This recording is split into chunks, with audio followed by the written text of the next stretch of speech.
Hello and welcome to this week's edition of the SRC podcast. Joining me, Big M, as always, the one and only double R, Mr. Rob Reese. Good evening, my friend. How are we? Hurt, Martin. Hurt. That's Hurt. what we are. Well, there's only one thing I've got to say, and Edu just peaked too soon. It just Mm, happened. yeah. You've been waiting 12 months to hurt me with that line, Martin. It's not quite 12 months, maybe Yeah, but six. it is. It's 12 months, Martin. I know, because I nearly missed last year's final because I was on holiday. Ooh, that's not good, mate. Need to Oh, I know. sort that out. Earlier finish this year, so not by much, but still earlier the better. So that final, you were obviously there. I saw your flares on TV. I saw They you like weren't, they, lighting them they off, handing weren't, them around. they weren't my flares, Martin. I don't know what you mean, but Aye, aye, aye. I got a photo evidence. No, they're not mine. I don't know what you were on about, Martin. I can tell you the address they were delivered to and everything, my friend. Ah, Martin, no, you can't. I don't know what you are insinuating. Okay, so before we get on to the actual games, then what was the crowd like? 'Cause it looked like a good few thousand down there. It sounded really, really well populated.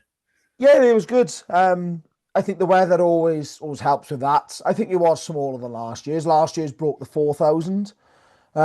This year, I think realistically, we'd probably fall in between, I don't know, 2.5 and 3, probably pushing the 3. But I think if you look at the fall away, it's the travelling support. And that's not trying to be disrespectful to Llandovery. Like, 'cause I was stood on the terrace for half an hour. They'd come across to the bank with all of their supporters, Llandovery this is. And they must have been two, maybe 300 supporters, if I'm being generous. Whereas Newport last year, obviously, a much bigger place, a bit more of a rivalry, I guess. Brought a lot more. But yeah, the atmosphere was good. I said it even in the pod last week that the build up seemed a lot more planned this year. There was a dedicated program, designed around the final, a lot more build up with the community, a lot more done. They had all the minis, the juniors, the under 15s, the jesters and knights, girls hub were all doing their bit there with the guard of honor. A local women's choir that do a bit of charity were doing a lot of work around sort of pre-game, half-time. So it felt like there was a lot more, let's make an occasion of it. And yeah, it was some fantastic atmosphere, like you said. You know, good to see so much colour from both sides as well. And it probably helps that both sides are basically the same colours. And Orlando have traditionally a red and white, but ultimately it all blends into one and makes for some quite nice photos. And as you say, I'm a big fan of seeing the smoke and all of that sort of thing, and I think that all adds to the atmosphere. And yeah, it was a fantastic spectacle and well held as well. I think it was, there was no issues. And a lot of these games you can often have issues because you're inviting people who, and this isn't a rugby thing, and rugby's better than football, but you invite yobs from the local area because it's a big thing. Everyone's going. They get a bit of FOMO, go down, get pissed, and start chanting abuse or something. It was none of that. So yeah, the occasion was fantastic, and it's just a shame about the rugby in the end. Well, shame for you. Like don't be wrong, I do feel for you. Like I that was personally think Lee Reese is becoming a bit selfish winning all these trophies. Honestly, well, he's done now, so we can share him back around again. That's the main thing we need to think about. But shocking. no, like honestly, I loved seeing all the minis and the juniors. That's what rugby is all about. Yeah, It's creating something for kids to get involved in, and if they just happen to be good enough, at the right age, and they go all the way through. It's just amazing to see that any club has got that sort of system in place, and it bodes well for obviously for Edu themselves and for the future of the game. yeah. So It's the game itself, let's skip over that.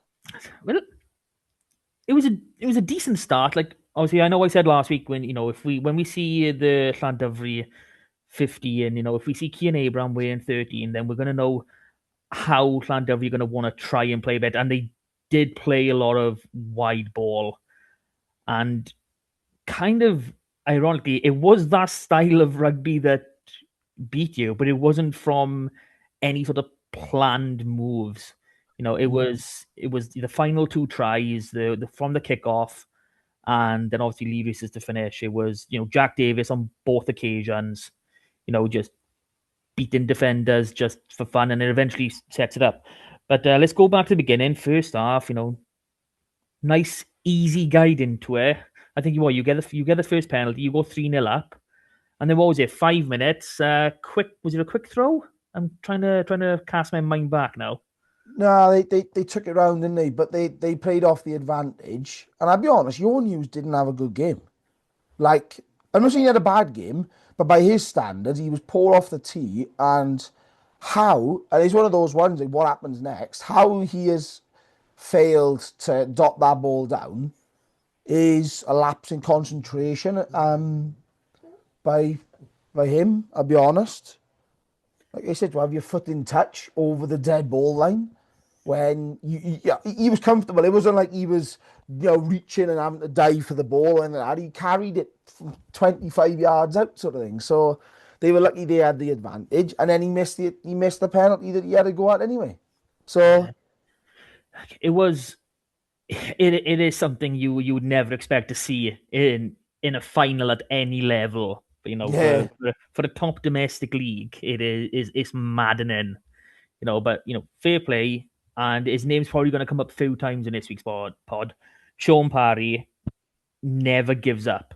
Literally, Johan is over the line. He can dot it down anywhere he wants. He never gives up. And that little touch, because if he doesn't get that touch, he dots it down because you can see how it, he's going to do it anyway. That little touch of his foot and his leg just pushes his foot it's onto that line.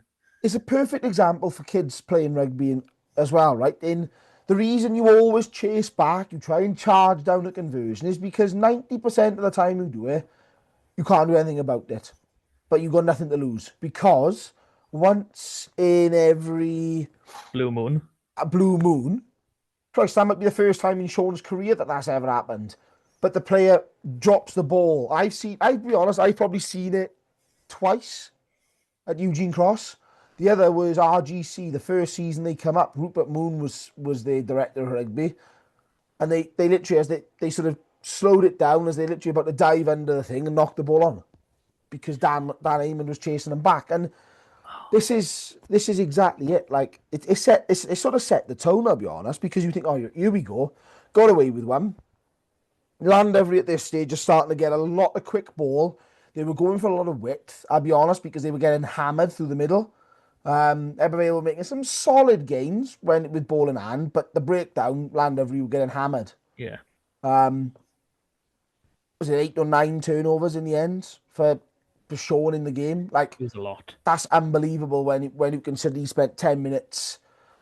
It's just incredible how someone can do all of that, save a try, and still put a massive shift in just around the park. But it always felt, even when Ebervale got that try themselves, and you go in at 10 apiece, and you go in, it's 10 all, you probably take that. Nervous, home final, okay, right? You got to try and calm it down from the year before.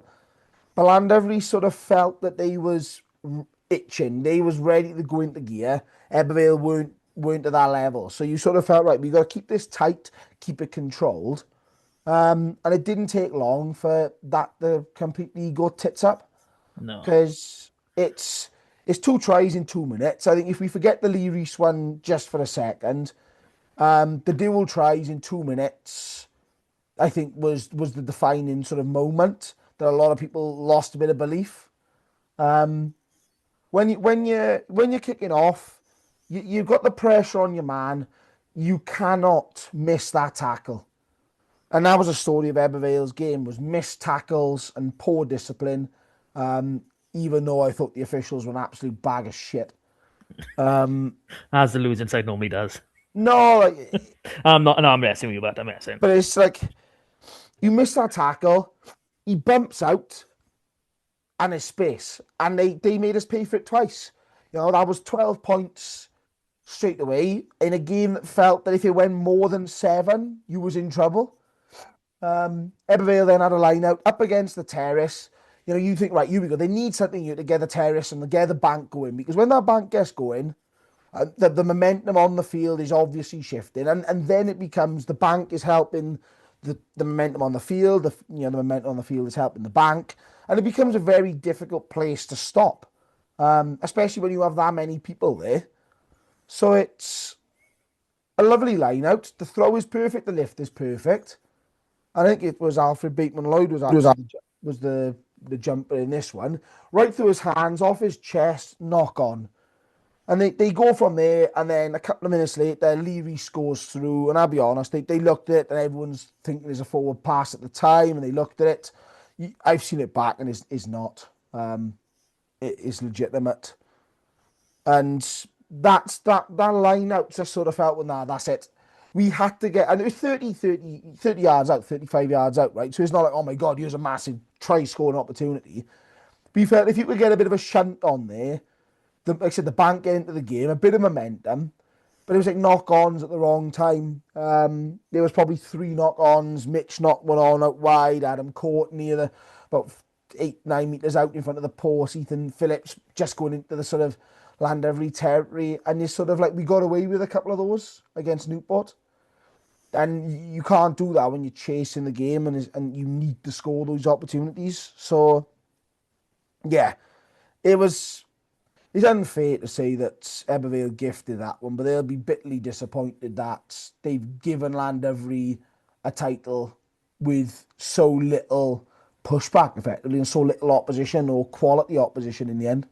Yeah, like I actually spoke with Jack Davis on the Scarlet's pod. So if you're listening to this on YouTube, you can actually see my interview with Jack Davis.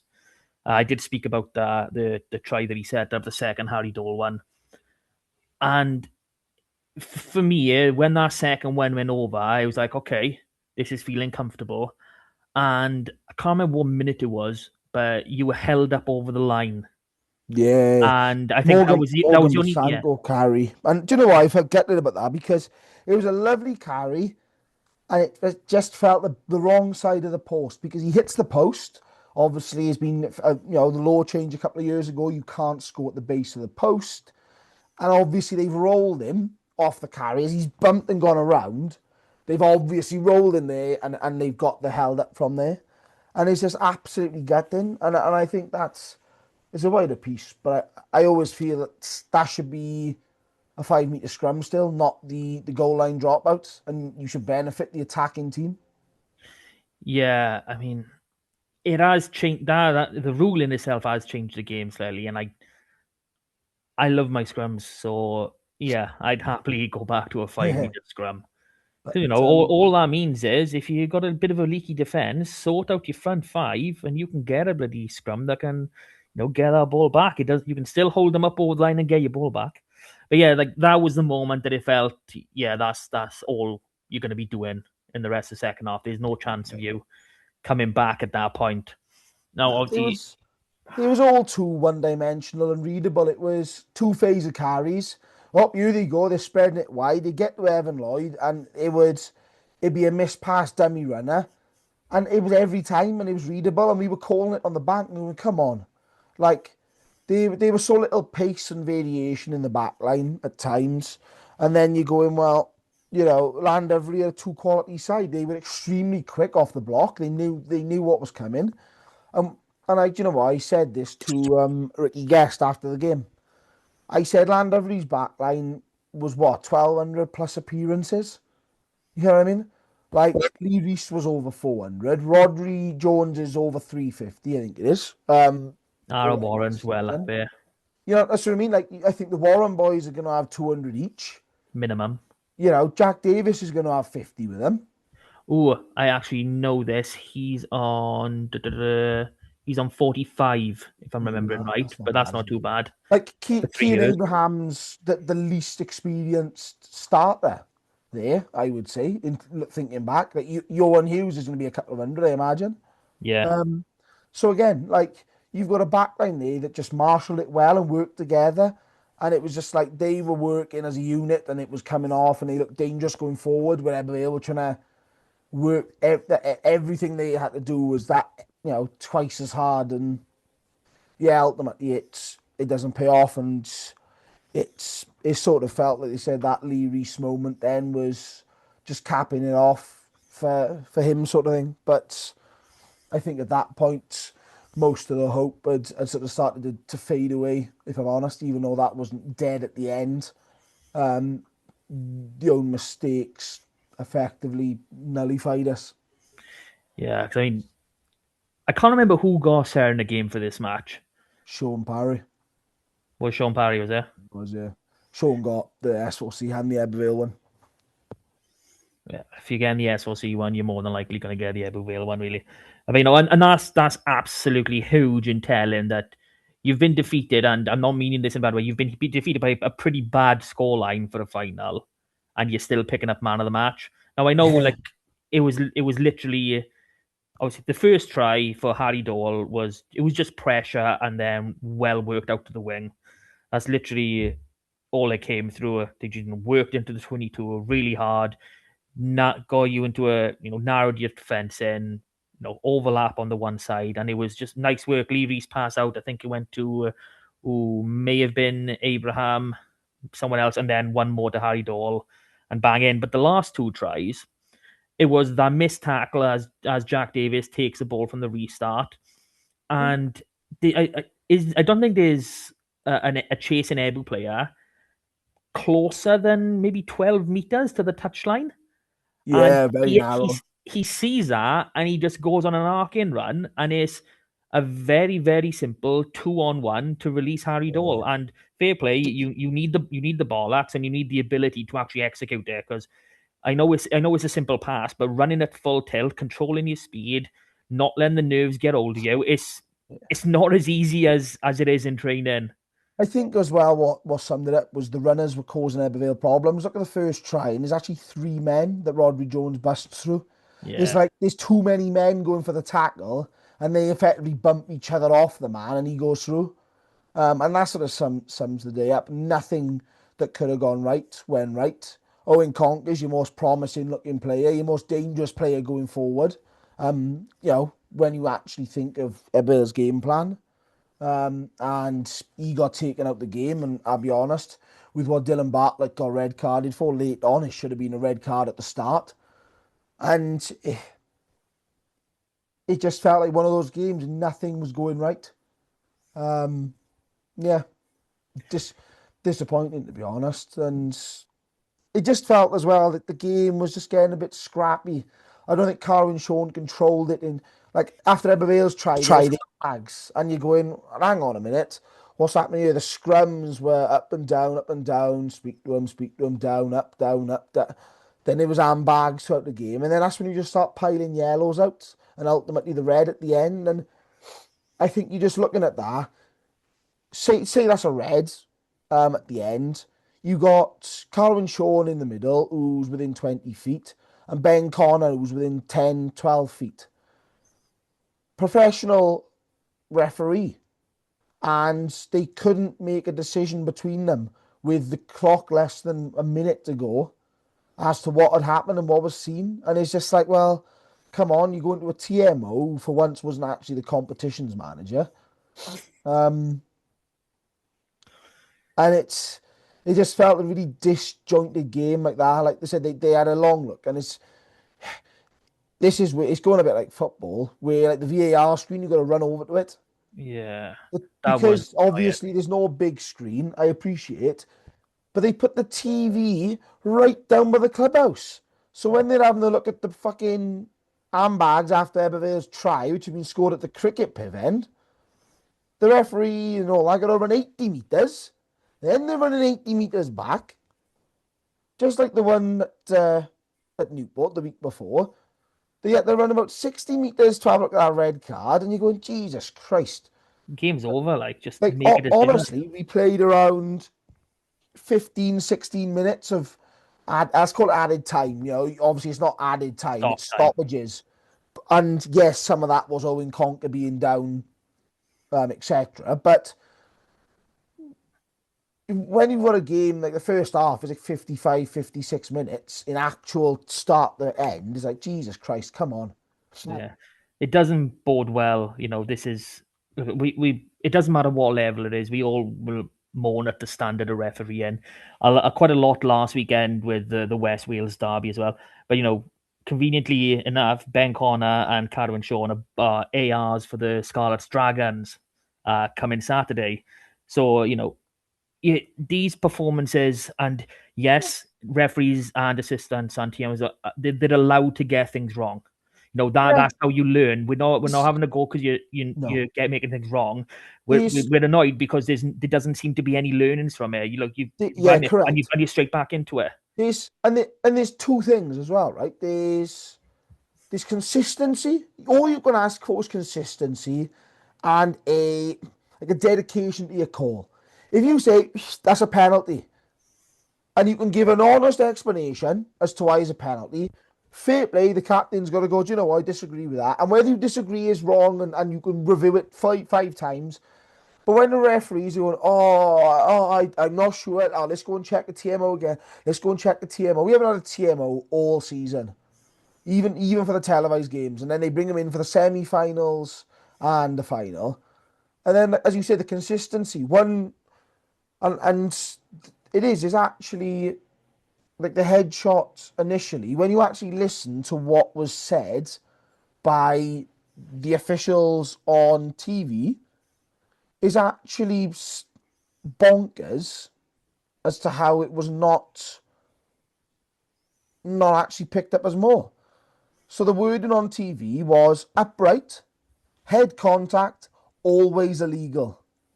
That's red. That's Those words are red. There's no so, like I said, it's a negation. high degree of force, yes. Direct head contact, yes. Mitigation, none mentioned. And I don't think it was a clear falling. And like I said, then there's a yellow and a red in the same game, and it's like, oh, come on. Like, just it's just disappointing that we can't have and I'll be honest, we have like a small amount of referees able to referee at this level. But it's disappointing that officials the last few weeks across several games. I know the Cardiff fans were not too inclined for their semi-final. I thought it was okay, um, but you're looking at this going, how are you missing this level? And it's always been the same. You'll have like the adjudicator effectively, grading them, etc. in the stands. Nothing ever comes of it, and that's always the problem. It's not about saying this person's done shit and they shouldn't referee again or anything like that. But what's been done to help understand? Because it's getting to the point a bit like football with the PGMOL. Oh yeah, we apologise for getting this decision wrong. It's too fucking late. What are you gonna do about it next time? Because it's happening again. Yeah, well, that's the problem. There needs to be like I know we do have a structure for refereeing, but it just something is clearly not working, and there needs to be a fix. Where the fix comes from, I don't know at the minute. But yeah, so that sort of wraps up the game. Lee Reese gets that Fable final try in his final game to win yet another trophy. It's in like 5 or 6 in 4 years, something like that. Five. It's just Too brilliant. many, Martin. Too Too many. many. Well, he's not winning anymore. That's the thing. Unless he comes back for a few more games or goes into, well, he is going into coaching. So if he coaches a Is it team, Tempe United? not sure, but Why do I we'll got see. Tempe in my mind? He's director of rugby and a player coach, and he like. We'll see. We'll see 100% over the summer now as teams start filtering. So there has been also quite together. So the final score was Llandovery 27, Ebbw 10. No, third time Llandovery have won in 4 years. But for me, it feels like kind of the end of an era. Now I know you said a lot during the season that this is an age inside. It does seem to be that Lee Reese is going. We're not sure how many others are going, but people like Adam Warren, who has been top notch in this league for years, it seems like those and his brother. It seems like those type of players are they're fading now, and I don't think we're going to see Llandovery as much of a force next season. They'll definitely be in there and around. They've got the quality, but going all the way, that's going to be a big challenge now. Yeah, I think it's one of those ones. I think I don't see him dropping out the top four, but I think you can notice several areas already where they've lost people like Oshin and Stewart in the back row, where you're going, ooh, that's not as convincing as it has been.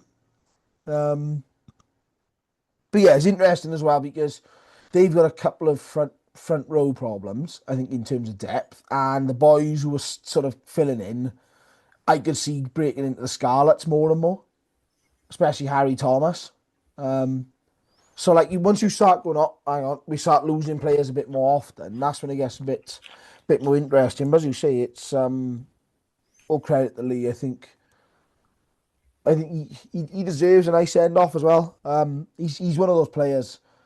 You know, there's some players in this league that if they brought up 400 appearances, you still wouldn't be talking about them because they're just not nice people or they don't have that same a raw aura as around the league. But Lee just seems to be that sort of figurehead of community rugby. He's quite an advocate of what it should be, the community aspect. Working in his local positions with Llandovery College, as along with what he's done at Llandovery Rugby Club. But then equally, um, he's a nice bloke off it. He recognises good teams. Um, Very quick to praise others. And yeah, I think it's a good time for him with the little one. He can sort of pick up his next sort of piece, and it's probably the fairy tale ending, not just because he's won, but I don't, as you say, I don't see Llandovery going out now next season and winning again. So therefore, um, it sort of felt like if he played another season and then it was like, oh yeah, Llandovery finished like fourth or went up to quarterfinals or whatever. You sort of go, it doesn't tarnish his career, but it's not quite the happy ending, and it's sort of like all the stories around that. So yeah, It is a hell of a legacy to leave and to finish the way that it has. But on the other side, this is now the third final in 2 years for Ebu. It's mm, been quite a long ascent, coming back into the top tier and getting his, Chippy has obviously built this squad more or less from scratch and got him competing. You know, was this, obviously it wasn't third time lucky, obviously, but will there be a fourth time soon? Because there's a few boys that we might not be seeing again yeah, next I think. season. But can this squad go again? Yeah, I think there's that similar question mark. And I think, to be honest, it was always a 3-year plan. I think that's always been the motto. You got semi-finals, finals. This year was sort of the chance. But I think it's extremely disappointing that when you look back at the last three finals, they've all been lost. And I'll be honest, none of them have been particularly close. The last two have been that sort of middle ground the last two league finals have been middle ground where they've been that sort of that two-score game, but in reality, you feel a long way from winning. And obviously, the cup up at Llandovery was an absolute blowout.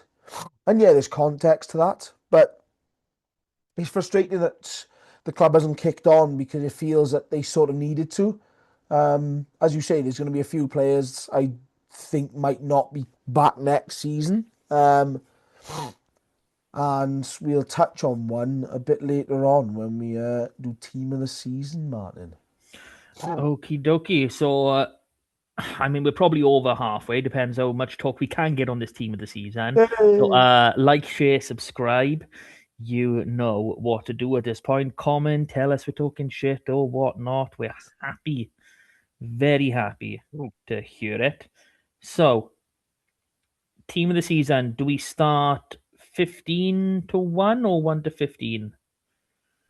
Let's start 1 to 15, Martin. 1 to 15. Okay, Yes. so we haven't spent a great deal of time, we've had a few conversations, we've gone back and forth, and we've put in our own criteria in where you need to have played in 13 of the regular season games, Yeah. not 13 starts. You need to have appeared in 13 of the 18 games, which has ruled out quite a few players.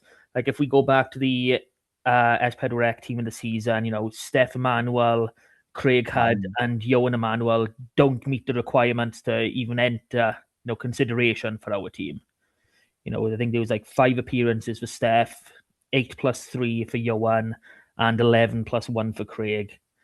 So it's just unfortunate. I'll be honest, I think some of them are sort of, we've gone quite strict with our guidelines, and some of those are probably a little bit unlucky that they're not going to be considered. But I thought Stefan Manuel was a bit of a joke. Like, he's a quality player. There's no doubt in his quality or his impact. But when you are playing fewer than 400 minutes in a league in a season, come on. Like, let's get real. And this is the problem with S4C down the years is they do some fantastic stuff, but unfortunately the pundits aren't in and out all the time. And you end up getting token gestures like this. And yeah, it's it's an interesting one. But what do you want to do? Do you want to go through sort of like So yeah, alternate position between us, or aye, we can do it. So lively discussion? it's been hard to narrow down a lot of these because we've got it down to just under 50 players in consideration. So at Lucid, we've got Reese Fawcett, who you absolutely loved first half of the season. You thought he was absolutely Yeah. outstanding. We got Jamie Hughes, who, winner with Llandovery, absolute powerhouse, and Luke Garrett as our options for this. So, I mean, it was hard narrowing it down. I mean, Garrett has just been, Mr. Consistency for you guys. He's just wears the shirt and he just gets it done.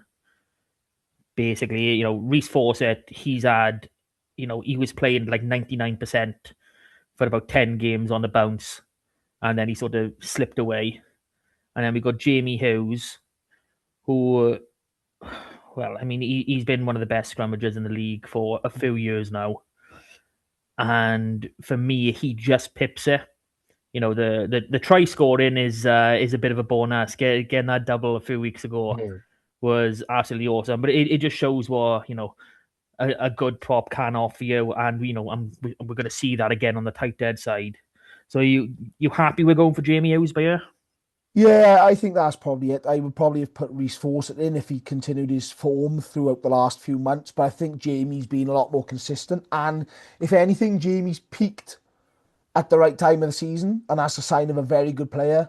And I just think he's that all rounder as well. He does the set piece, gritty stuff as a prop is expected to, but he is good with ball in hand. He gets on the score sheet numerous times a season, and he just gives you that sort of extra carrying ability in the loose. Happy days. So that is number one done. Bosh. Now it's Up we time for go. number two. Yes. Do you know what? This is an interesting one, right? This is the only position in the team where we've actually had five shortlisted. And I guess that's probably down to hookers get a lot of recognition, as we'll see. But Corey Lewis of Bridgend slash Ebervale, the last couple of games. Obviously, Bridgend's top scorer. Lewis Morgan of Quinns. Ian Pumpy Morris of Ebervale, top try scores at 19 in the league in the end. Obviously, we're 21, only. Was it? 21 with the 21. the playoff games. Ah, yeah. For 21, we don't include the cup in our assessments here, Martin, I believe. No, no So, cup. then Jamie Cox and Cardiff's Alan Reese. And I think the hooker position is probably what you want out of a player. I think these days you probably looking for that maul machine, that top try scorer, lots of tries. That probably leans towards Morris, Morgan, and Lewis and Reese, I guess, to an extent. Those boys recently have got the tries going. I think Lewis Morgan's been a bit more in and out this year with his meat pies. But yeah, I think Corey's extremely mobile. But I think Yaya Morris is what we've plucked for based on the fact that yeah, 21 tries by anybody, and I'll be honest, he'd have probably had a few more if he wasn't in Mexico. Well, let's be honest. Cody Lewis picked up 2 tries for Ebu over these last 2 weeks, so Exactly this. they definitely would have been bumpies. Yeah. So obviously we can't give them to him, but No. they are there. So yeah, I think you happy with Pumpy Morris as our hooker? Yeah, I'm happy there. And the weird thing with hookers, it was hard to get it down to five, Yeah. which is quite ridiculous. Corey Lewis gets in it just for his consistency because he didn't start a great deal of games for Bridgend, but the amount of work that he puts in and the impact that he had off the bench in the first half of the season was just absolutely phenomenal. And then obviously rounding it out with all the starts and then coming down to play a semi and a final was amazing. Uh, to round off our front row on the tight end side, managed to narrow it down to Nathan Evans, Morgan Basanko, and Garen Harris. And in all honesty, this felt more like a shootout between Garen and Basanko. For me, like Nathan, he's moved from Newport over to Bridgend. Was it Bridgend? Yeah. Yeah, and he's obviously muddling my words by you, and he has solidified that part of the game for them. He has he's been able to turn the set piece into a bit of a weapon. Obviously, Corey getting the amount of tries that he has, obviously impacted there. But for me, what Garden and Morgan, obviously the packs around them influence as well. But what they've been able to do is just a little bit above. And as a first year in SRC, Morgan Basanko has been, played both sides. Started the season playing loose head, switched over to tight head. Then I think it was after November, something like that. And he's a beast, and Yeah. he's one hell of a carrier. And if we're talking front row, you want your hooker's probably going to carry the most, but your biggest impact is going to be your tight head. And he showed in that final he was really unlucky to be held up, just location on the field around that pause. But for me, Morgan does get that little bit of extra vote and becomes our tight head. We good with that? Yep. That's all good. So nice front row with Jamie Hughes, Ian Morris, and Morgan Basanko. Oh, Christ, I hope you don't sign Jamie Hughes. That'd be devastating next season. Yeah. Yeah, so I think let's combine the two lock positions. I don't think we're being precious over locks and wingers. I think we're going 2 out of 5 each, actually, isn't it? Yeah, more or less. Um, so yeah, it's Joe Powell, Llandovery, Lee Taylor of Mr. Martin's Quins, Curtis Gregory of Ebervale, Shay Smallman of Aberafon, and Josh Skinner of Newport. And I think a lot of these have been up there this season. I think there's probably a few more that we could look at, depending again on what you look at and look for. Sorry, in a lock. I think we debated, for example, Curtis Gregory, Dylan Bartlett for the Ebervale slot. Not that we were limiting specifically one per club, but I don't think we wanted to overload. And we sort of felt that Curtis was more of a line-out man and key to that function for there. So yeah, we've ended up with Joe Powell, who I think was in S4C's team as well, Yep. and Curtis Gregory. One from Llandovery, one from Ebervale. And I think that sums it up. I think Joe is a bit more of an experienced head. I think he's more of that sort of stoic figure in the middle of the pack, where Curtis is the same age as me, so extremely young. Um, and I think he holds the Ebervale line out together. He's the glue in there. It's not as strong when he's missing, and I think that's a sign of a very strong more than line out. So I think that's key there. I think Shea Smallman in a struggling Aberafon pack has been very good. Lee Taylor has again been extremely consistent, as has Josh Skinner. But I think Gregory and Powell sort of top that off. Happy days. That's our front five sorted.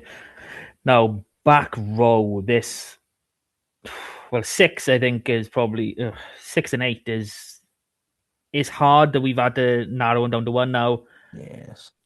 Two of these we're in the S4C team of the season, but we like to be a bit more accurate where we can.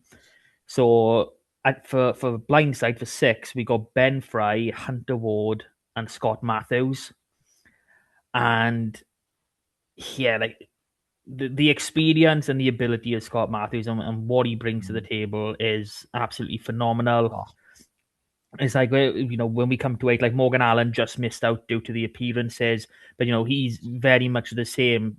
What these boys offer and what they're able to bring to the table for any 15 is phenomenal. And we've seen all season with multiple TV games, like everyone's been able to see Ben Fry and Hunter Ward have been absolutely outstanding for Cardiff and Newport. But um, it was hard, but we eventually landed on Hunter Ward as mm. 06, and it's it's like one is a 98, one's a 99. That's how Yeah, I'm looking at this, and it's ridiculous. If the either one isn't playing or he doesn't get meet the threshold, then the other one wins it by a country mile. You know what I mean? But yeah, that's where exactly. we stood by there. Yeah, I think I said Scott has been extremely good in a low value Pontypool side, which has left Ben, who was nominated as the seven in S4C's team, even though he has played no more than a handful of appearances on that side of the scrum, which is a bit baffling. But I think for me, I agreed it was Hunter Ward, purely from the fact that I think he is that explosive, he's that big, he's that tough ball carrier when you need him to be, but he's also that, he's just totemic defender. He's always in the way, absolutely loves smashing people, whether he's got the ball or they've got the ball. And that's what you just want off your sort of your blind side. Nothing too fancy, very Dan Lydiate-esque. If Hunter Ward started chop tackling people, they'd be carved from the same stone. It's good to see someone like Hunter coming through. In his sort of first SRC season, really. And yeah, I think that he's made that impact. And I think you remove him from that Newport pack, and that is a poorer pack for it. And I think, again, that's a sign of an outstanding player. So swap over to the open side, Mm. and it was a little bit harder to find a few top quality sevens, and we landed on Bridgen's Tom Jevons, Everville Sean Parry, and Carmarthen's Sean Evans. And for me, Sean Evans was, well, one, he has helped influence a lot of change in the way that Quinn's went about the season. That opening patch that got them up to second. He captaining the team, leading them the way he did. That's just so valuable. And then Tom Jevons, he done a very, very similar job with Bridgend in the absence of Zach O'Driscoll for quite a few games. And then I don't think anyone couldn't pick, even though SSC didn't pick him. I don't think anyone could realistically say Sean Parry wasn't the seven of the season. No. I mean, the amount of man of the matches that he's picked up, and just okay, you can say, oh, the referee didn't referee right, but you play to the referee, and the amount of turnovers alone in the last two games, in the two biggest games of the season, that's absolutely ridiculous. They get even like, if you had five, you'd be like, oh my god, that's amazing. He's in double figures. It's bloody ridiculous how effective he was in these games. Yeah. And I think that says it all. He was the man of the match, in official man of the match, in both the semi final and the final. Um, Absolute baller. Like, I don't like saying this word for players of this level very often, but he quite literally is world class. That is why he is being considered as Canada's captain for the World Cup. That is why he is possibly slash probably the best player in the league. I think that for the official WRU awards, for sentimental reasons and because most leagues like to do it, it'll go to someone in Llandovery squad. There's probably named Lee Reese, but Sean has been absolutely ridiculous this season. I think he saved the try by Johan Hughes. His work rate is immense. His tackle rate is incredible. He's got more turnovers in the past 2 weeks than most players have all season. Um, and yeah, he just loves to get involved. So I think whenever they missed him for a couple of weeks at the start when he was on international duty, leading into the first Cardiff game that they sacked off because they didn't want to play us. That's that Wise you could decision, but see think the about it. difference. Yeah, exactly. So I think we were both very comfortable. If not, this might have actually been the easiest choice, and that's not a disrespect to anybody else in that category. Because I'm a big fan of Sean, who also moonlighted as a hooker, and of Tom Jevons. I'll be honest. I thought again, taking into consideration the fact that he's in a struggling side, but Sean has been next level, and like I said, he's going to be a big player to hopefully keep for next season. Yeah. So to round off this pack, our number eight, we got a few nominees by year. So we got Aber Evans, Ashton Evans, Carmarthen's Lewis Millen, Newport's Ben Roach, and Swansea's Jacob Hopkins. Now, you know, again, Ashton in what was a struggling side, he's been consistent for 2 years, and probably even more consistent longer than that. But just talking SRC, he's just been there grinding out performances anytime he's on the field. Absolutely amazing. Jacob Hopkins has properly come in for Swansea, and he was a standout in that opening patch. And whenever he didn't play every single game. We're not expecting everyone to play every single game. But, when he was on that field for Swansea, they were a better side for it. That back row there, the combination more than anything just worked wonderful. And it's going to be amazing to see them with another season together. Ben Roach, I mean, there's not much more you can say about Ben Roach. He's been there, he's done it, he's got all the accolades to go along with it. Captaining what is one of the great sides at the minute, absolutely amazing. And Lewis Millen, Quins have had a very good pack for a few years, and I think more than anything, the signing of Sean Evans has helped massively with Lewis. It's been taking a little bit of pressure around the ruck off of him, and you can just the way he's carrying his tackling, he was just that much next level. And because we didn't want this to end up as just, two or three teams being, overloaded in the team of the season, we've gone for Lewis Millen as our number eight. Someone who can be very explosive, very pacey off the back of a scrum. And let's be honest, with the seven that we've provided him with, you expect him to be on the front foot and taking at least 5-10 meters every single time he picks a ball up. Yeah, it this sort of felt like the ultimate sort of like the surprise pick in terms of like all of our suggestions, bar Ben Roach, was probably for someone in a team that's not going to have either representation in a team of the season or very little. I think this is extremely close decision.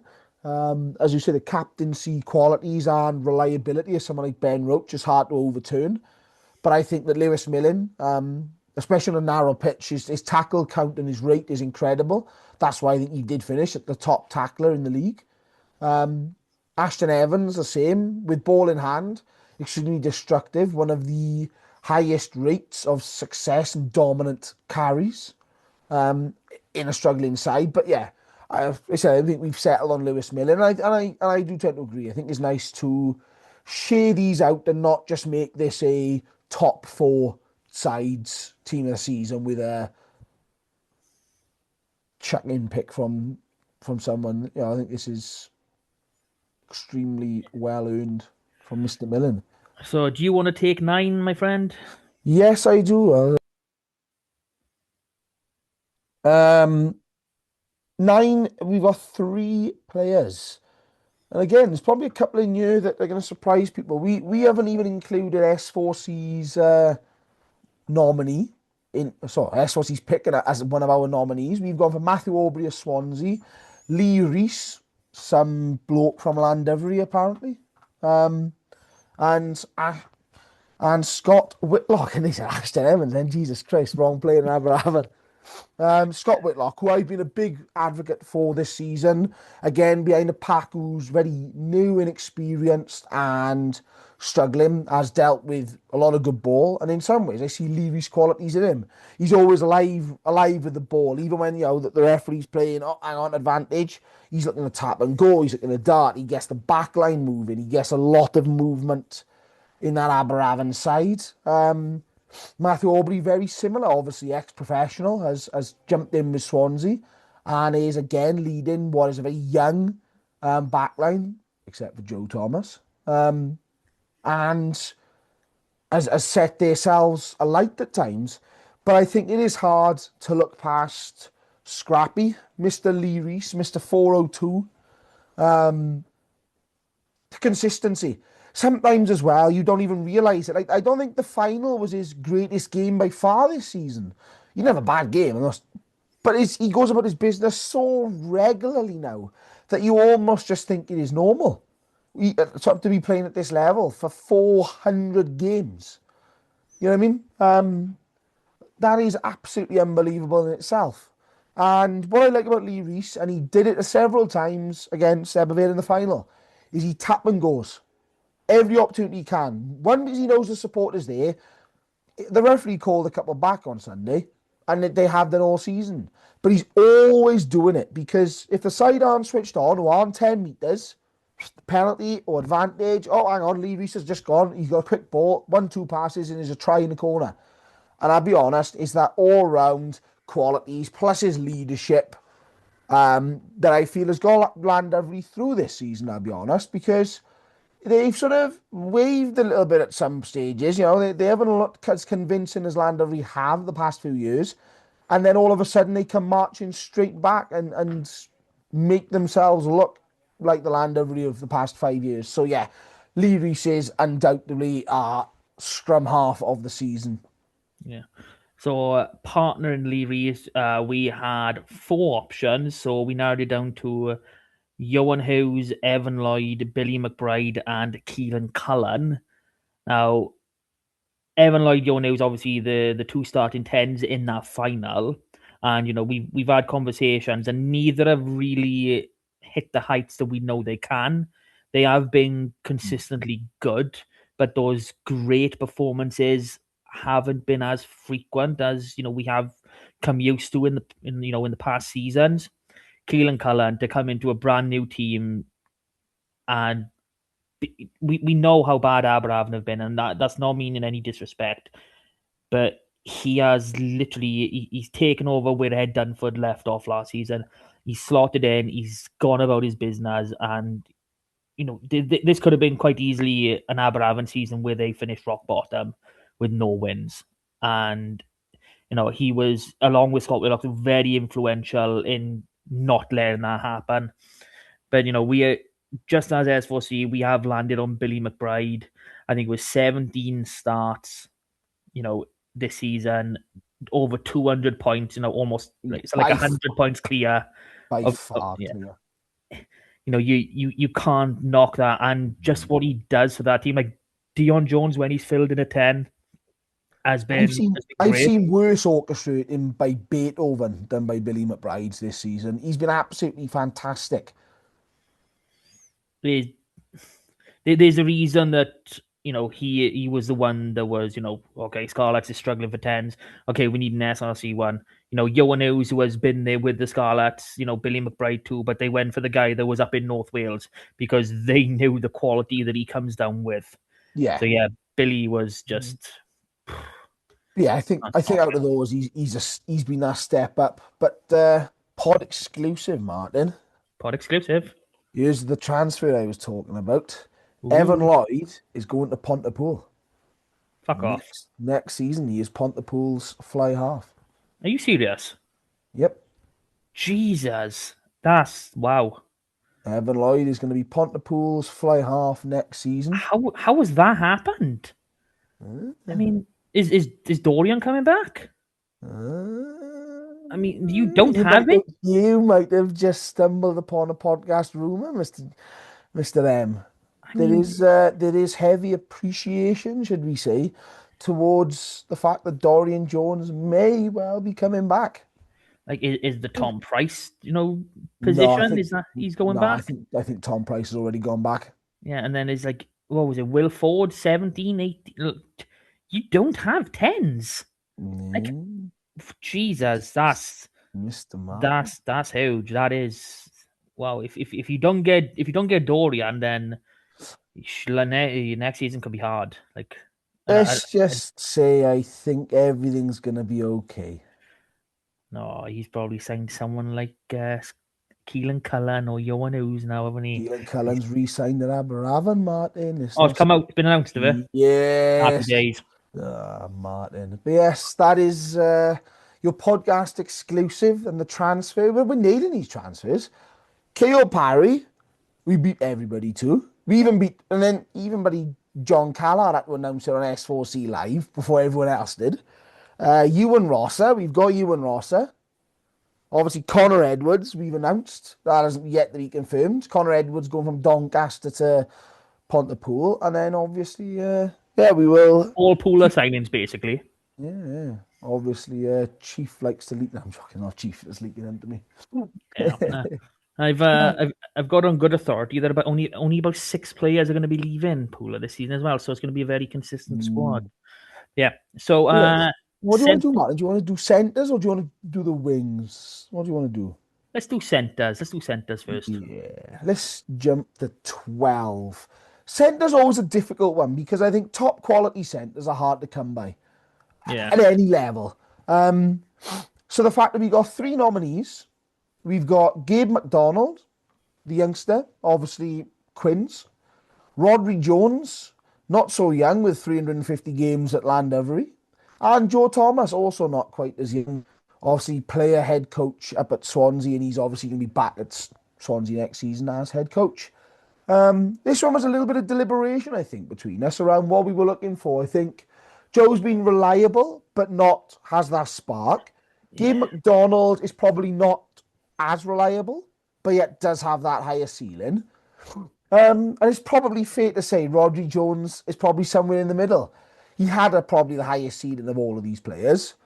He's Mr. Reliable, consistent, does everything pretty well, but probably he's not the best at any of it in the league.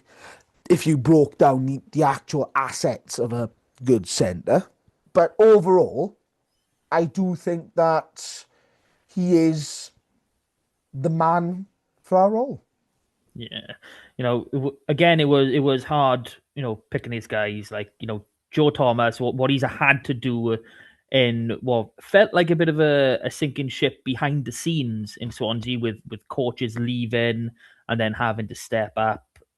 That just to be playing alongside that takes a lot of mental strength, and that's a big reason why I've gone from there to pick up that plate as well. It can't be knocked. Mm. Gabe has really stepped up his carry in this season. He's now causing dents almost every time he gets a half step here. He's taking that ball and he's either getting at the gain line or he's taking someone beyond it.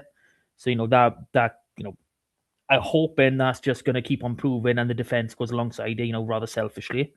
Yeah. And Rodri, he's Gabe is probably where Rodri was at the same age. Yeah. Yeah, I see a lot of similar qualities in there, but that extra experience, just that ability to know you can do it and know what to do it. I mean, just the break for that first try in the final, that just epitomized everything that Rodri is capable of doing. So yeah, I'm bang happy with him at 12. Yeah, and then we go across to the other side, onto the outside.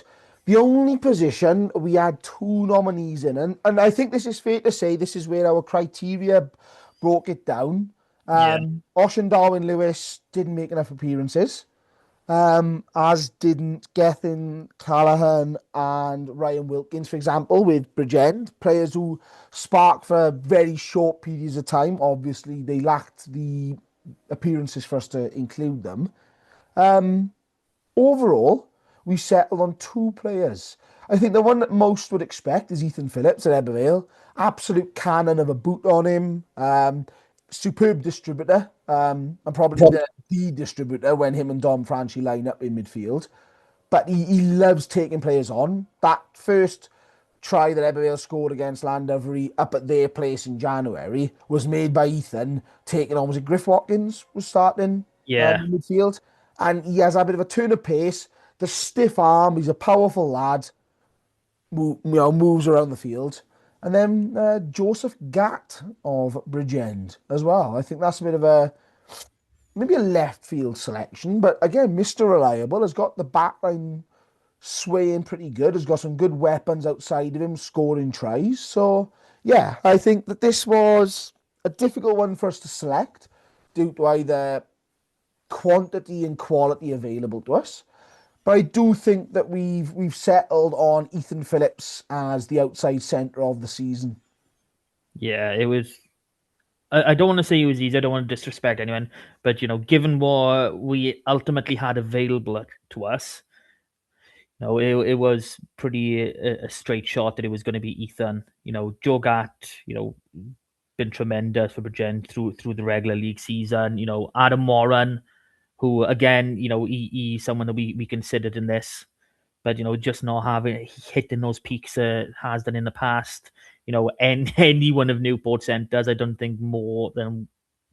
I mean, I think they've used in like 6 different 13s this year, so it was really, really difficult to That's break just it it. Is down. that you sort of you look at the sort of your top teams and say, oh, the supporters are probably going to be a bit aggrieved.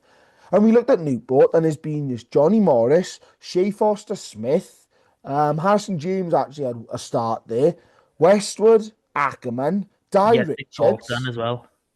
It's like Jesus Christ, like they literally haven't got a centre combination that's been like 3 or 4 games running. It was kind of it was quite when you go on you look through these team sheets to say okay who's actually played. It was like wow, it's amazing that they've been able to hit the sort of heights that they have this season, get the cup win, get to a semi final. Because when you're chopping and changing something as vital as your centre partnership, that's Christ that can send teams down. Obviously, I know there's no relegation here, but it can send you straight to the bottom of the league, as we saw with Pontypool and they had midfield issues early on. But yeah, onto the wings, and like with the locks, we have condensed this. So we got 5 men for the 2 spots. So, and I believe they're all top try scorers for their team in the backs. Now, I have to say that because there is an Ebu Vale winger in here, and no one's beating Pumpy. I was waiting for that, Martin. Thank you. So, we got Frankie Jones, Joe Goodchild, and Debbie Cross. Both tied on 9, and Kyle Parry and David Thomas. Now, it was hard narrowing this down to just the 2. I think Kayo has probably been the standout. He like you look at any try of the month compilation, you go through any RGC highlights, and you will see him cutting people up, and his defenders beaten, his try scoring is it's everything you want him, and he's very deservedly got himself a senior contract, a full time contract with the Dragons. So he's 100% one of our wingers. Both Cardiff wingers, very experienced, very reliable, not quite hitting the higher echelons that they have done previously. I've come across her in a game or two, but not quite there. Frankie Jones has just he's lived off scraps for a fair bit of the season, but what he's done with those scraps has been brilliant. He's played 13 a couple times, but most of the time you find himself on the wing, and he has finished so beautifully. And they haven't been easy. He's had to do a lot of work to get them. But our other wing spot has gone to David Thomas. And he's come into this Ebu Vale side, looking to be more expansive at the back, and he's contributed massively to that. The amount of tries, yes, you're expecting your winger to finish. But you go back, you watch any game that, Ebu have had on, S Fed this season, and you'll see the work rate that he puts in. He's absolutely everywhere all the time. So yeah, settled on Kayo Parry and David Thomas. We've gone with Kayo on the right wing and David on the left wing. And I think Yeah. that looks quite nice. Yeah, and I think that's complemented them by the sort of style of fullback. I like that we've gone with like a runner and a powerhouse as well. I quite like that. Yeah. Yeah. Then obviously rounding it off at fullback, we've got four nominees. Scott Del Nevo of the under 20s and Aberavon, Matty Young from Cardiff, Dion Jones of RGC, who's also covered a bit of fly half, and that big fullback, Lewis Edwards of Swansea. Of course, everyone knows that, even Swansea know him as that big fullback, courtesy of John Bucky Harris. Who is And still absent. yeah, but yeah, I think this is probably a difficult one. We were quite torn on the different styles, the different options available to us. I think Lewis Edwards has the highest ceiling. He's a very powerful runner. Spent a little bit of time out injured. How S4C put him as a winger on their team of the season again baffles me that these people are paid to come up with this shit. Dion Jones, again, has obviously filled in at fly half when Billy McBride has not been there, but has started all his other games at fullback and has offered the counter attack that, in my eyes, the best counter attacking back three in the league. And I said that when I carved Ebervale apart down at Eugene Cross. Matty Young, again, is a very similar style, very raw, loves to run everything back, but is a very smart and skillful player. Knows how to use his two wingers to his advantage. And Scott Del Nevo, I don't think has been had a good a season as last year's, but again is a good mix between a runner and a power. He's sort of in between. You got someone who's Lewis Edwards, who's a power play, and someone like a Matty Young, who's that he floats like a butterfly sort of player, and he's somewhere in the middle. I think considering all points on how good they've been and sort of the teams they're around, I think Matty Young is where we've settled on. A very good young prospect. I think we'll see a lot of him for Cardiff going forward, and I think we'll even see him going to the Cardiff Pros within the next few seasons. Obviously, we've seen the Cardiff love fullbacks. Halfpenny played for Cardiff after moving from Neath and went up into the Blues as they were then. We've had Jacob beat them. Cam Winnett have all come through this Cardiff fullback jersey and lineage. So yeah, there's some very good modern lineage in this Cardiff team, and I think Matty Young is the latest off the conveyor belt, if I'm Yeah. honest. Like, again, when you give yourself a short list, you start thinking, Christ, how am I actually going to pick one? But for me, more than anything, the finesse that Matty Young offers, everything looks too easy for him. And I think, that's something that, you see in the better fullbacks. Like Jack Davis is one that, I had in my head that was probably going to, has probably played better and played to a higher level this season, but he didn't quite make the appearances this season. But Matt Young is very similar, and I wouldn't be surprised to see him, in that Cardiff shirt, Mm. as early as next season, because the way he's playing, I'd probably say he's not far off Cam Winnett. I think his defense is better than Winnett, and his attack, I'd probably put him now. I would have probably put him in after the Six Nations, but that's my preference. Obviously, I'm not a Cardiff fan. I'm not as well versed in it, but yeah, 100%. He's a terrific fullback, and it's going to be really exciting to see him break through into the URC and possibly higher. But yeah, so that does round off our team of the season. So right back to the start, we got Jamie Hughes, Ian Morris, and Morgan Basanko, Curtis Gregory partnering Joe Powell, Hunter Ward, Sean Parry, Lewis Millen, halfbacks Lee Reese and Billy McBride. That's got a few appearances to it too. Centers Rodri Jones and Ethan Phillips, and a back three of David Thomas, Kyle Parry, and Matty Young. Now, part in building this, we wanted to pick a squad that we thought would balance itself and work together, and I think we've done that quite well. How are you feeling about it? Yeah, I think you're always going to end up with a heavy team of top four teams because I think that at the moment there is that top four. But when you run through it and go Llandovery, Ebu, Llandovery, Newport, Ebu, Quins, You think, all right, hang on, we're heavy Llandovery and especially Ebervale here. But you'd expect that. Then you go away and you start going Llandovery, RGC, Ebervale, Llandovery, Ebervale, RGC, and Cardiff. I think what makes it interesting is Cardiff supporters like, oh, considering where we were, top of the league and hardly any players, we have to remember that they chop and change and bring in a lot of quality players who don't meet our threshold that we have dictated to this. I mean, Um, Ben Fry was so close. I mean, that is a ridiculous position to be in. yeah, yeah, exactly, and Against Underwood. it's one of those ones, a bit like Morgan Allen at Pontypool. Was he one appearance short in the end? I think he Yeah, actually was. So, there's a lot of players who fall just short. Yeah, there's always going to be people who want to favour their own teams, or etc. etc. But I think we've been pretty guilty. fair. But I think you look at the comments SOC put out and said, "Oh, would you include in our team?" And there's people saying Lewis Millen, Scott Matthews, Sean Parry. So I think